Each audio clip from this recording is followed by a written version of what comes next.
बिस्मिल्लाहिर्रहमानिर्रहीम। अस्सलाम वालेकुम नाज़रीन, मैं हूं डॉक्टर आतिफ अशरफ और उम्मीद करता हूं आप सब खैरियत से होंगे। पाकिस्तान तहरीक इंसाफ की विकेटें बड़ी तेज़ी से गिर रही हैं। कप्तान के खिलाड़ी पवेलियन से आते हैं और बरास्ता प्रेस कॉन्फ्रेंस अपनी राहें इमरान खान से जुदा करके चले जाते हैं। या तो वो सियासत छोड़ रहे हैं, या पार्टी छोड़ रहे हैं, या ओहदे छोड़ रहे हैं। और इस सारी सूरत हाल में कप्तान लगता है कि अब अकेले होते जा रहे हैं, आइसोलेट होते जा रहे हैं। लगता है पार्टी अंदर से इम्प्लोड कर रही है और बड़ी तेज़ी से कर रही है। कुछ लोगों की आंखों में आंसू थे, कुछ लोगों के भारी दिल थे, कुछ लोगों के जो फेशियल एक्सप्रेशंस थे वो कुछ और कहानी सुना रहे थे, जो कि इन लोगों ने चेहरे के तासुरात से देखा भी, जाना भी। तो उनकी आंखें आंसुओं से भरी आंखें, भारी दिल क्या देख रहे हैं? क्या इमरान खान का मुस्तकबिल वो इस पीटीआई के बग़ैर देख रहे हैं? क्या इमरान खान को माइनस होता देख रहे हैं? और क्या पीटीआई आइंदा आने वाले इलेक्शन में इमरान खान की क़यादत में लड़ पाएगी? इमरान खान को अगर माइनस कर दिया जाता है या वो गिरफ़्तार कर लिए जाते हैं, उन पे 100 से ज़्यादा मुकदमे हैं, या अगर उन्हें नज़रबंद भी कर दिया जाता है या उन्हें नाअहल कर दिया जाता है, तो इस सूरत हाल में इमरान खान के बाद पीटीआई का वाली वारिस कौन होगा? इसी पर हम बात आज करेंगे और ये भी जानेंगे कि इस पीटीआई की जो तेज़ी से पत्ते गिर रहे हैं, तो कौन से ऐसे लोग हैं जो अभी तक डिटरमेंट हैं, उनका अगला लाया अमल क्या हो सकता है। तो नाज़रीन देखें, इमरान खान ने इससे पहले जब वो रिहा हुए सुप्रीम कोर्ट से ज़मानत पर रिहा हुए नैब के केस में, अल-कादिर ट्रस्ट के केस में, तो उस वक्त उन्होंने कहा था कि ऐसी तैयारी हो रही है कि पीटीआई को क्रश कर दिया जाएगा और इलेक्शन तक, अक्टूबर में इलेक्शन तक का जो वो मुज़ाकरात का, उसे वो ढोंग कहते रहे कि जो मुज़ाकरात का ढोंग है कि हम अक्टूबर में इलेक्शन करवा लेंगे, वो इसी वजह से है कि अक्टूबर तक टाइम बाय कर लें पीटीआई को क्रश करने के लिए। उसके बाद एक लेवल प्लेइंग फील्ड बनाने के बाद पीडीएम की जो गवर्नमेंट में जो पार्टियां हैं वो एक भारी मैंडेट के साथ इलेक्शन को विन कर सकें या इमरान खान के अगेंस्ट कम्पीट कर सकें। क्योंकि जो सर्वे के रिजल्ट थे वो ये बता रहे थे 70% की पॉपुलर मैंडेट के साथ वो मेजॉरिटी के साथ विन करते हैं। तो सवाल यह है कि अगर इमरान खान को माइनस कर दिया जाता है तो क्या ये जो मैंडेट है पीटीआई का, जो कि पॉपुलर पार्टी का मैंडेट प्रिडिक्ट किया जा रहा है, क्या इस मैंडेट के करीब पार्टी पहुंच पाएगी? माइनस होने की सूरत में पार्टी की लीडरशिप कौन संभालेगा? किस में इतना पोटेंशियल है? नाज़रीन, इस सवाल से पहले हम थोड़ा मंजरनामे को जानते हैं। पीटीआई में 3 तरह के ग्रुप बने हुए हैं।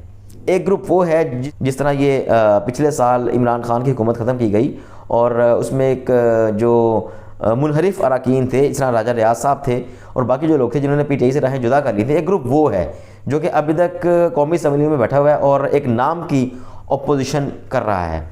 दूसरा ग्रुप वो है जिनको गिरफ़्तार किया गया और उन्होंने गिरफ़्तारी के बाद पार्टी भी छोड़ दी, सियासत भी छोड़ दी या अपने ओहदे छोड़ दिए। इस ग्रुप में जो सेकंड लेवल का ग्रुप है, इस ग्रुप में फवाद चौधरी हैं, मुसरत चीमा, जमशेद चीमा हैं, बाकी आपके सामने हैं मलिका बुखारी साहबा हैं, असद उमर साहब हैं। तो ये लोग वो हैं जिन्होंने कैदोबंद की सोबतें काटने के बाद तकरीबन 15 दिन के बाद या 16 दिन के बाद उन्होंने तकरीबन ये पार्टी छोड़ दी या सियासत ही छोड़ दी। अब जो तीसरा ग्रुप है उसके अंदर कुछ लीडर बड़े हैं और कुछ लीडर जो है वो मिड लेवल के हैं। इस तीसरे ग्रुप में शाह महमूद कुरैशी हैं, एजाज चौधरी हैं, मुराद सईद हैं, परवेज़ खटक हैं, परवेज़ इलाही हैं। ये वो लोग हैं जिन्होंने अभी तक पार्टी नहीं छोड़ी। इनमें से कुछ लोग अभी तक कैद हैं और कुछ लोग अभी तक गिरफ़्तार नहीं हुए। मिसाल के तौर पर परवेज़ इलाही साहब को अभी तक गिरफ़्तार नहीं किया गया। वो कल रात उनके घर छापा पड़ा लेकिन वो घर पे मौजूद नहीं थे। परवेज़ खटक जो हैं, जो साबिक वफाकी वज़ीर दाखिला थे और पिछली गवर्नमेंट में ये CM KP थे, वो भी उनकी तरफ से भी कोई ख़ास तरह की मसलहतन कुछ चुप उनको लगी हुई है, वो कोई ख़ास बात नहीं कर रहे। शेख रशीद साहब जो हैं वो गिरफ़्तार भी नहीं हुए और उन्होंने कोई ऐसा ख़ास बयान भी नहीं दिया और वो भी मसलहतन शायद चुप है या कुछ हद तक एक बैलेंस्ड बयान दे रहे हैं। एजाज चौधरी साहब हैं और महमूद रशीद साहब हैं, ये तो कैटेगोरिकली कह चुके हैं कि ये पार्टी नहीं छोड़ेंगे। शाह महमूद कुरैशी भी कह चुके हैं ये पार्टी नहीं छोड़ेंगे। मुराद सईद साहब ने chief justice of supreme court के नाम खत लिख के ये कहा है कि उनकी सिक्योरिटी की जाए, उनकी जान को ख़तरा है। तो इनके ये वो डिटरमेंट लोग नज़र आ रहे हैं पीटीआई में अभी तक, जो कि इमरान खान का साथ नहीं छोड़ रहे। और इसके अलावा अब ये तीसरा ग्रुप है। अब इस तीसरे ग्रुप के अंदर से ही कोई लीडरशिप उभर सकती है जो कि इमरान खान के माइनस होने की सूरत में पीटीआई की क़यादत संभाल सके। तो इस लीडरशिप में जो बड़े बड़े नाम हैं उनमें चले हम अगर ज्यूम कर लें कि असद उमर साहब ने अभी तक पार्टी का ओहदा सिर्फ छोड़ा है, पार्टी नहीं छोड़ी, चलें उसको भी हम रख लेते हैं, सपोज कर लेते हैं कि ये इमेजिन कर लेते हैं कि ये भी एक कैंडिडेट हो सकते हैं। दूसरे कैंडिडेट परवेज़ इलाही साहब जो कि पार्टी के एक अहम ओहदे पे फाइज हैं, और तीसरे जो अहम तरीन जो ओहदेदार हैं वो हैं शाह महमूद कुरैशी जो कि इमरान खान के बाद जो चेयरमैन हैं उनके वाइस चेयरमैन हैं पार्टी के, और परवेज़ इलाही साहब सदर हैं पाकिस्तान तहरीक इंसाफ के। तो या तो दो ही बातें हैं, या इन तीन लीडर्स में से अगर कोई लीडर सामने ऊपर आता है, उसमें जो शाह महमूद कुरैशी का जो एक स्टेटस है, डेफिनेटली वो एक पुराने एक घाक सियासतदान हैं, वो पीपल्स पार्टी के दौर में वज़ीर ख़ारजा पाकिस्तान थे और उनका एक मुल्तान में एक पहचान भी है, तो ये एक बड़ा नाम है। और उनकी जो लॉयल्टी है वो अभी तक इंटैक्ट है, वो अभी तक कह रहे हैं कि वो पार्टी नहीं छोड़ेंगे, वो जेल काट रहे हैं। कुछ इस तरह के भी तासुरात आ रहे हैं कि शायद शाह महमूद कुरैशी को लग रहा हो कि चूँकि वो वाइस चेयरमैन हैं और अगर उन्होंने ये मुश्किल वक्त काट लिया तो उनके चांसेस बढ़ सकते हैं, तो शायद वो एक पॉलिटिकल विन विन सिचुएशन के लिए ये सेक्रीफाइस कर रहे हैं। दूसरी ऑप्शन जो है वो असद उमर साहब की है, जो कि एक उन्होंने कैटेगोरिकल पार्टी भी नहीं छोड़ी लेकिन मसलहतन ओहदे छोड़ दिए हैं। तो ये भी एक समझ में आता है कि शायद वो उन्होंने क्वेश्चन रखा हो कि शायद as a senior leader of the party उनको भी कंसिडर किया जा सकता है पार्टी लीडरशिप की तरफ से कि, लेकिन इसके चांसेस कम है क्योंकि उन्होंने बीच जो है चौराहे साथ किसी हद तक छोड़ दिया है इमरान खान का। जो तीसरी पोजीशन है परवेज़ इलाही साहब की, वो चूँकि हाल ही में अपनी काफ लीग को छोड़ के PTI में उन्होंने शमूलियत इख्तियार की और उनको सदर का ओहदा दिया गया, और उनका जो स्टांस है वो काफ़ी हद तक प्रो इस्टेब्लिशमेंट भी रहा है, आप सब जानते हैं। तो वो भी तीसरी एक कंडीशन, एक सूरत नज़र आती है, उनको भी पार्टी की जो कमान है दी जा सकती है। लेकिन इन सारी सूरत हाल के बरक्स अब हम बात कर लेते हैं उस सूरत हाल की जिसने इस पूरे क्राइसिस को यहाँ तक पहुँचाया है, वो है 9 मई का वाक़या। अब 9 मई के वाक़े की बुनियाद के ऊपर ही ये तमाम पार्टी को डिसइंटीग्रेट हो रही है, पार्टी इसमें टूट फूट हो रही है, लोग छोड़ रहे हैं। जितनी भी प्रेस कॉन्फ्रेंस हो रही हैं सब 9 मई का जिक्र करने के बाद अपनी राहें जुदा कर रहे हैं।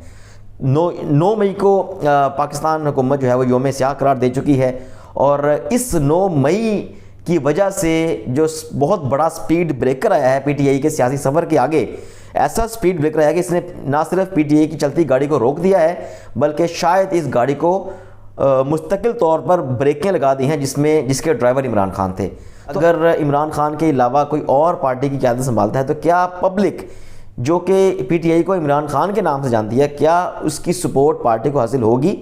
क्या वोट बैंक उस तरह से PTI को मिलेगा जिस तरह से इमरान खान के होते हुए मिलना था?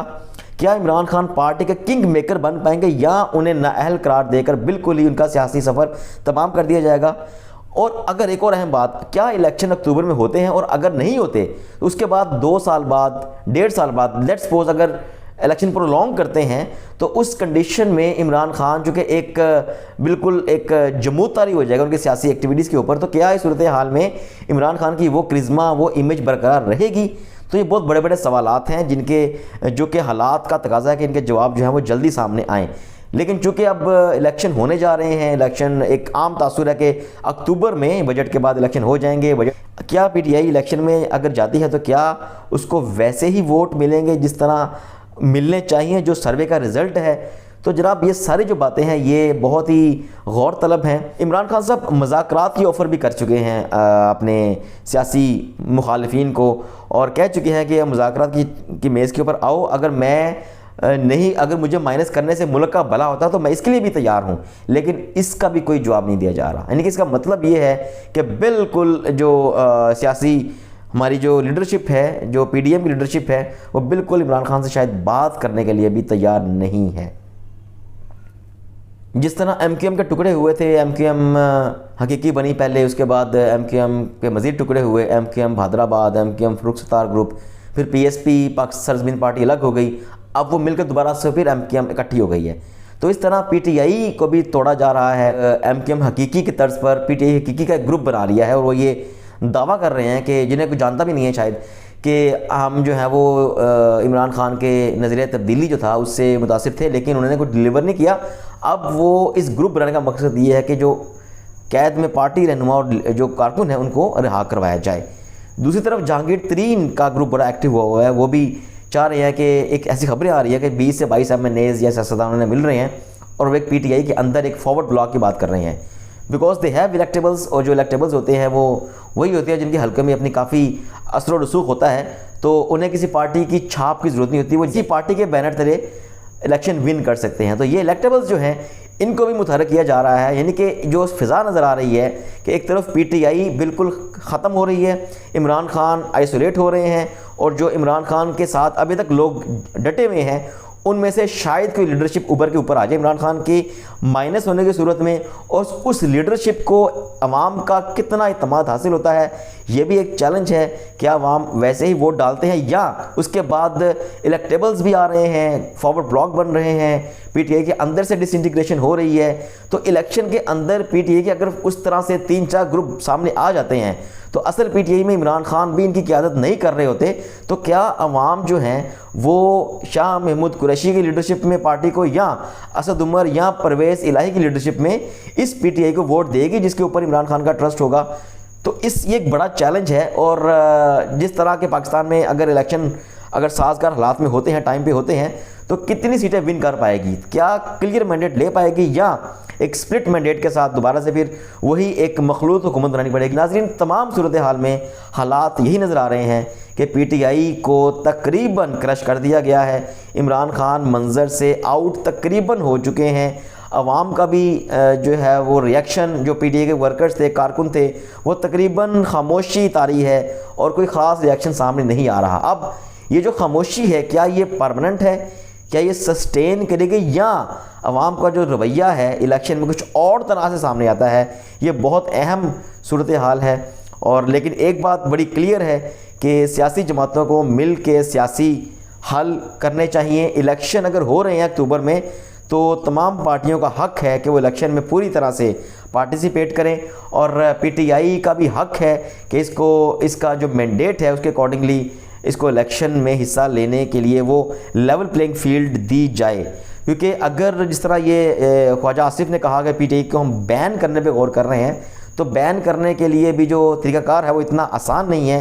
इसके लिए सुप्रीम कोर्ट में पहले केस जाता है, फिर सुप्रीम कोर्ट उस पर डिबेट करती है, उसको केस चलता है, और फिर अगर ये साबित हो जाए कि फ़लानी पार्टी ने वतन मुखालिफ कोई गद्दारी के ज़ुमरे में आने वाली एक्टिविटी की है, दुश्मन से फंडिंग ली है, ये पूरे क्लॉजेज़ मौजूद है आइन के अंदर और इलेक्शन कमीशन के अंदर, तो फिर उस पार्टी को गद्दार करार देकर बैन किया जा सकता है। अदरवाइज़ पार्टी को बैन करना आसान नहीं है, चूँकि पार्टी बैन तो नहीं होगी PTI, जो कि कहा जा रहा है कि हम करने पे गौर कर रहे हैं, लेकिन इस पार्टी को जितना कमज़ोर किया जा रहा है वो उससे लगता है कि ये पार्टी बहुत क्लियर मैंडेट लेके सामने नहीं आएगी। लेकिन वो डिपेंड करता है कि इलेक्शन लड़ने का माहौल क्या मिलता है।